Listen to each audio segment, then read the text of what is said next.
خداوند کے زندہ کلام میں سے خروج کی کتاب اس کا پہلا باب۔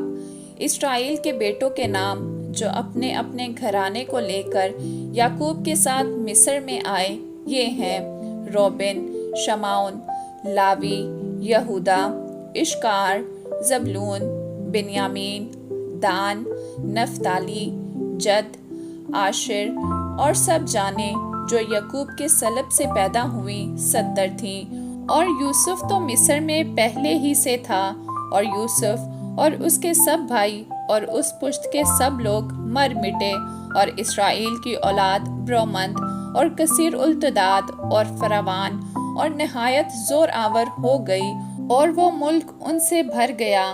تب مصر میں ایک نیا بادشاہ ہوا جو یوسف کو نہیں جانتا تھا، اور اس نے اپنی قوم کے لوگوں سے کہا، دیکھو، اسرائیلی ہم سے زیادہ اور قوی ہو گئے ہیں، سو آؤ ہم ان کے ساتھ حکومت سے پیش آئیں، تا نہ ہو کہ جب وہ اور زیادہ ہو جائیں اور اس وقت جنگ چھڑ جائے تو وہ ہمارے دشمنوں سے مل کر ہم سے لڑیں اور ملک سے نکل جائیں۔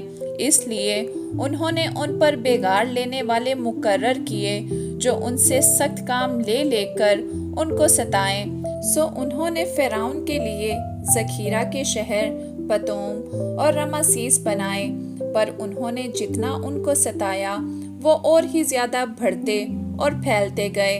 اس لیے وہ لوگ بنی اسرائیل کی طرف سے فکر مند ہو گئے، اور مصریوں نے بنی اسرائیل پر تشدد کر کر کے ان سے کام کرایا، اور انہوں نے ان سے سخت محنت سے گارا اور اینٹ بنوا بنوا کر اور کھیت میں ہر قسم کی خدمت لے لے کر ان کی زندگی تلخ کی۔ ان کی سب خدمتیں جو وہ ان سے کراتے تھے تشدد کی تھیں۔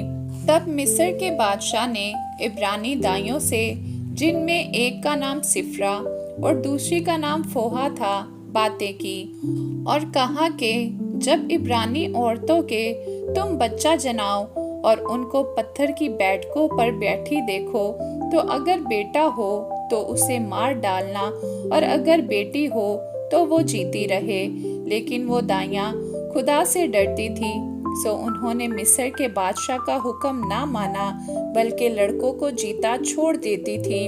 پھر مصر کے بادشاہ نے دائیوں کو بلوا کر ان سے کہا، تم نے ایسا کیوں کیا کہ لڑکوں کو جیتا رہنے دیا؟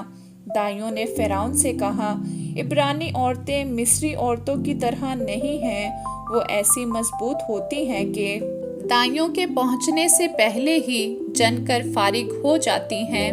بس خدا نے دائیوں کا بھلا کیا، اور لوگ بڑھے اور بہت زبردست ہو گئے، اور اس سبب سے کہ دائیاں خدا سے ڈری اس نے ان کے گھر آباد کر دیے۔